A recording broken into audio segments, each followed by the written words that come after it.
जय हिंद दोस्तों। आज की इस वीडियो में हम आपको बताएंगे आईटीबीपी की बहुत अच्छी वैकेंसी आ चुकी है। इस वीडियो में आपको पूरी जानकारी दी जाएगी, जैसे कि इसमें आपको सैलरी कितना मिलता है, टोटल पोस्ट कितना है, अप्लाई कब से शुरू होगा, साथ ही साथ जो है एज लिमिट क्या रखा गया है, योग्यता क्या मांगा गया है, सिलेक्शन प्रोसेस क्या होगा, पूरी जानकारी आपको वीडियो में मिलेगी। इसलिए इस वीडियो को आपको जो है लास्ट तक देखना जरूरी है। तो चलिए शुरू करते हैं। दोस्तों सबसे पहले आप समझिए यहाँ पर जो डिटेल्स दिया गया है, सबसे पहले हम समझते हैं कि यहाँ पर आप देख सकते हैं आईटीबीपी कांस्टेबल, यहाँ पर आप देख सकते हैं वैकेंसी है। और मेन चीज जो है टोटल पोस्ट जो इसमें रखा गया है 108 है। पोस्ट बहुत कम है, लेकिन आपके लिए वैकेंसी बहुत अच्छी हो सकती है अगर आप इसके लिए जो है अप्लाई करते हैं तो। दोस्तों यहाँ पर आप देख सकते हैं टोटल पोस्ट जो 108 है, और अप्लाई कब से शुरू होगा, 19 अगस्त से लेके मतलब 19 अगस्त को जो अप्लाई शुरू होगा और लास्ट डेट जो है 17 सितंबर 2022 तक है। मतलब 19 अगस्त से आपका आवेदन शुरू होगा और 17 अगस्त 2022 मतलब 17 सितंबर 2022 को जो है इसका आवेदन समाप्त हो जाएगा। समझ गए? तो यहाँ तक क्लियर है। इसके बाद जो है पेमेंट की बात कर लें तो जनरल, अगर आप जनरल है, ओबीसी है, तो यहाँ पर आपको 100 रुपया का पेमेंट करना है। इसके बाद जो है अगर यहाँ पर अगर आप जनरल ओबीसी या अगर आप जनरल ओबीसी है तो आपको 100 रुपया का पेमेंट करना है। अगर आप एससी या एसटी है तो आप जो है आपको कोई भी पेमेंट नहीं करना है। समझ गए?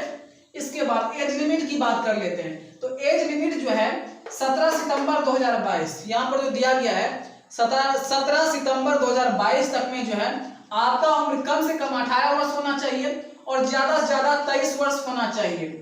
अगर आप ओबीसी है तो आपका यहाँ पर कितना हो जाएगा, ज्यादा से ज्यादा 26 वर्ष हो जाएगा। अगर आप एससी या एसटी है तो आपका ज्यादा से ज्यादा उम्र कितना हो जाएगा, 23 5 28 वर्ष हो जाएगा। मिनिमम तो 18 ही है, लेकिन ज्यादा से ज्यादा ओबीसी है तो 26 वर्ष, एससी या एसटी है तो 23 मतलब 23 5 28 वर्ष, क्योंकि ओबीसी वाले को 3 वर्ष का छूट दिया जाता है और एससी और एसटी वाले को 5 वर्ष का छूट दिया जाता है। समझ गए? इसके बाद जो है डीओबी जो दिया हुआ है डेट ऑफ बर्थ के अनुसार से आप समझिए।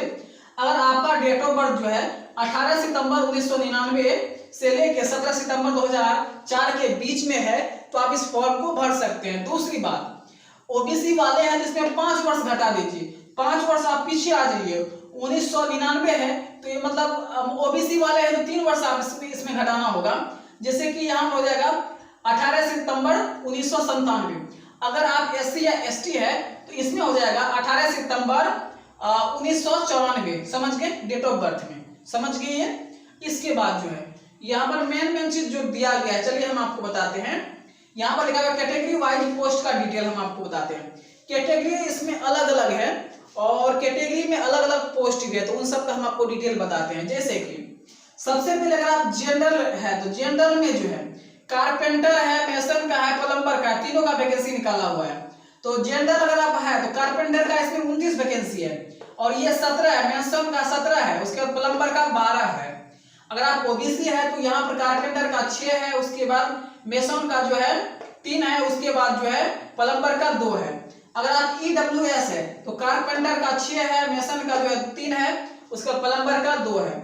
अगर आप एससी कैटेगरी के अंतर्गत आते हैं तो यहाँ पर आप देख सकते हैं कारपेंटर का 7 है, मेसन का जो है यहाँ पर आप देख सकते हैं 4 है और प्लम्बर का 2 है।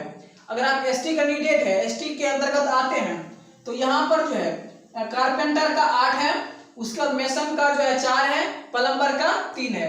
तो यहाँ पर आप ये डिटेल्स देख सकते हैं, सबका अलग अलग डिटेल्स हमने आपको बता दिया है। अब बात करते हैं सिलेक्शन प्रोसेस की कि आपका सिलेक्शन किस प्रकार से होगा। तो दोस्तों सिलेक्शन जो आपका होगा पीईटी होगा, फिजिकल एबिलिटी टेस्ट जो होता है। सबसे पहले आपका जो है मान लीजिए हाइट चेस्ट सब कुछ मापा जाएगा, यहाँ पर ये सब कुछ मापा जाएगा। उसके बाद आपका जो है रनिंग होगा, मतलब दौड़ होगा। उसके बाद जो है मतलब समझ लीजिए कि सबसे पहले आपका फिजिकल हो जाएगा, दौड़ सब कुछ हो जाएगा। उसके बाद जो आपका रिटन एग्जाम होगा, आपका लिखित परीक्षा होगा। तो लिखित परीक्षा का सिलेबस क्या होगा उसकी भी जानकारी हम आपको इस वीडियो में देंगे। जब लिखित परीक्षा हो जाता है, इसमें आपका सिलेक्ट हो जाता है, तो इसके बाद आपका मेडिकल होगा। अगर मेडिकल में किसी कारणवश से जो है कुछ गलती हो जाता है, आप दावा करते हैं कि नहीं ये रिपोर्ट गलत है, ये वो गलत है, तो वह दोबारा से भी आपका मेडिकल चेकअप होगा। समझ गए? आरंभ वही हुआ रिव्यू मेडिकल। समझ गए? फिर से मैं आपको बता रहा हूं, यहाँ पर जो है ये तो मैंने आपको बता दिया है। क्वालिफिकेशन क्या होना चाहिए वो भी मैं आपको आपको बताऊंगा, लेकिन सैलरी की बात कर लेते हैं। तो सैलरी यहाँ पर जो मिलने वाला है 21,700 से लेके 69,100 रुपया का यहाँ पर आपको सैलरी मिलने वाला है। यहाँ पर सैलरी का डिटेल आप देख सकते हैं। इसके बाद सिलेबस की बात कर लेते हैं। सिलेबस क्या क्या रखा गया है।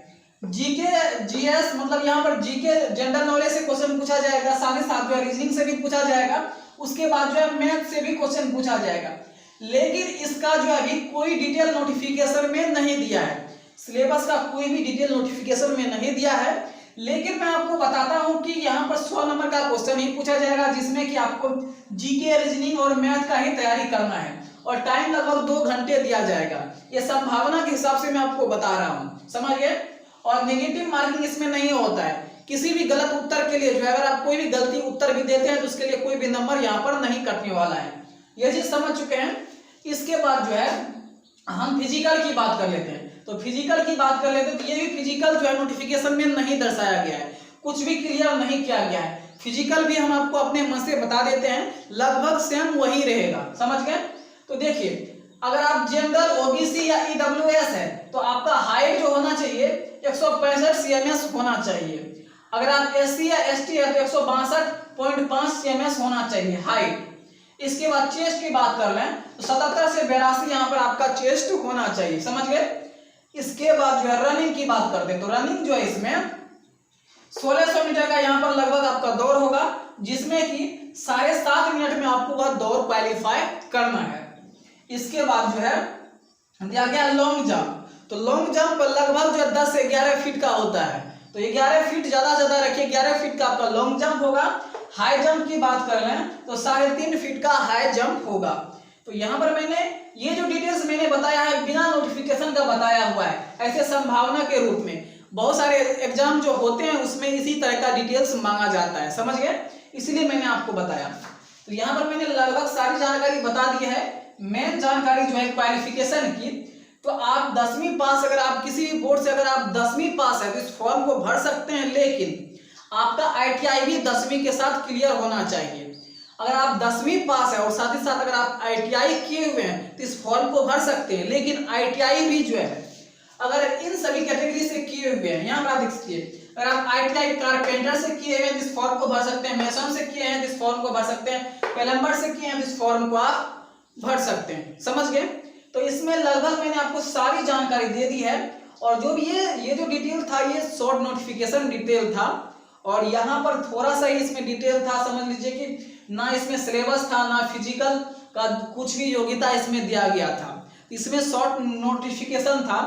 तो अगर फुल नोटिफिकेशन आता है तो उसके लिए भी मैं वीडियो बना दूंगा, किसके लिए क्या क्या प्रोसेस है। अगर नहीं आता है तो डायरेक्ट जो है अप्लाई करने का जैसे शुरू होता है तो उसमें अप्लाई करते समय जो है आपको वह डिटेल्स प्रोवाइड कर दिया जाता है कि आपका हाइट क्या है, ये वो सारा डिटेल जो है आपको जो है इंपोर्टेंट नोटिस के अंदर जो है प्रोवाइड कर दिया जाता है जब आप फॉर्म फिलअप करते हैं तो उस समय भी, समझ गए। फिलहाल इस वीडियो में इतना ही। अगर आपके मन में कोई भी डाउट है तो नीचे कमेंट करके पूछ सकते हैं। फिर मिलते हैं अगले वीडियो में, तब तक के लिए धन्यवाद।